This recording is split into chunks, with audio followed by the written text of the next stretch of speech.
खौरां बिजोंनि गेजेरजों जोङो नुनो मोनदों जे बिटिसिनि बारग' चिफ हाग्रामा महिलारिया खैराबारि आरो गलायगावआव फैनानै दुलाराय बर' फरायसा आफाद आरो दुलाराय बर' फरायसा आफादनि आफादगिरि दिपेन बर'खौ लानानै गोबां माखासे खोथा समाल'सना बिथाङा खालामलांदों आरो बे खोथाखौ जोङो दुलाराय बर' फरायसा आफादा जोङो धिक्कार होदों, जोङो सोंखारिदों।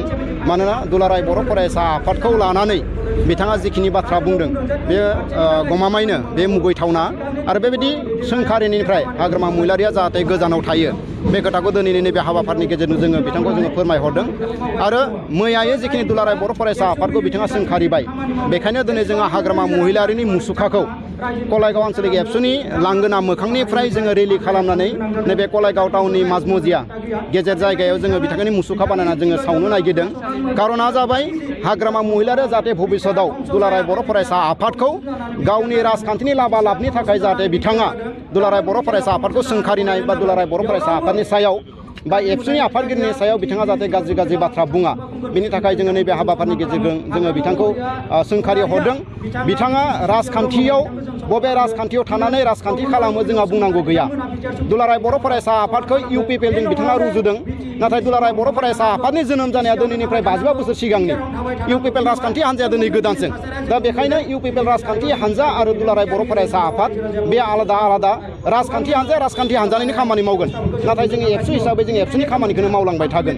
दा बेखायनो हाग्रामा महिलारिया बेबायदि अयनाय बेबायदि जाबा दाजा बाथ्राफोरखौ बुंनानै जोंनि गेजेराव खौसेथि, जोंनि गेजेराव अनलायनाय बेखौ जाहाथे बिथाङा सोंखारिनायनि गेजेरजों जाहाथे गावसा होआ बेखौ जोङो नैबे हाबाफारिनि गेजेरजों फोरमायहरदों। आरो हाग्रामा महिलारिया थांनाय गोलाव बोसोराव बिथाङा बिटिसिखौ सासन खालामनो मोन्दोंमोन। बिथाङा मोनथिना मोनथिया जोङो मिथिया बे देगा बे हादरा राजनिति माने गणतन्त्र देग, गणतन्त्र देगआव रायजोआनो राजा। दा बेखायनो थांनाय 15 बोसोर 17 बोसोराव हाग्रामा महिलारिखौ रायजो राजाफ्रा बिटिसिखौ सासन खालामनो थाखाय होदोंमोन, नाथाय बिथाङा थांनाय 15 बोसोर 17 बोसोराव बिटिसिखौ बिथाङा सासन खालामनायाव फेलें जादों, जायनि थाखाय दिनै बिटिसियाव थानाय रायजो राजाफोरा हाग्रामा महिलारिखौ बिटिसिखौ सासन खालामनो थाखाय बिथांनो दायित्व होआ। दा बेखायनो हाग्रामा महिलारिया पुनरबार दायित्वआव थानो थाखाय बिथाङा एबसु बायदि संगठन, बिथाङा एबसुनि आफादगिरि दिपेन बर' बा बेबायदिनो गुबुन गुबुन सोरखौबा टारगेट लानानै बिथाङा बाथ्रा बुङो। दा बेखायनो नैबे हाबाफारिनि गेजेरजों जोङो हाग्रामा महिलारिखौ जोङो थोंजोङै जोङो सोंखारि हरदों। एबसु बायदि एबसुनि आफादगिरि बायदि बा बेबायदि गुबुन गुबुन दल संगठनखौ लानानै बिथाङा जाहाथे सोंखारिनानै जोंनि गेजेराव अनलायनाय, जोंनि गेजेराव जौगानाय, जोंनि गेजेराव खौसेथि बेखौ जाहाथे बिथाङा सेफाया। दा बे मालाबाबो जानो हाया। आरो बेखायनो आङो दहाय बुंदों जे हाग्रामा महिलारिखौ 15 बोसोर 17 बोसोर सासनाव दोननानै रायजो राजाफोरा जौगानायनि खामानि मावनो थाखाय बिबान होदोंमोन, नाथाय बिथाङा थांनाय 15 बोसोर 17 बोसोराव जौगानायनि खामानि मावनो हायैनि थाखायनो दिनै हाग्रामा महिलारिखौ रायजो राजाफ्रा बिबाननिफ्राय बोख्लायबाय।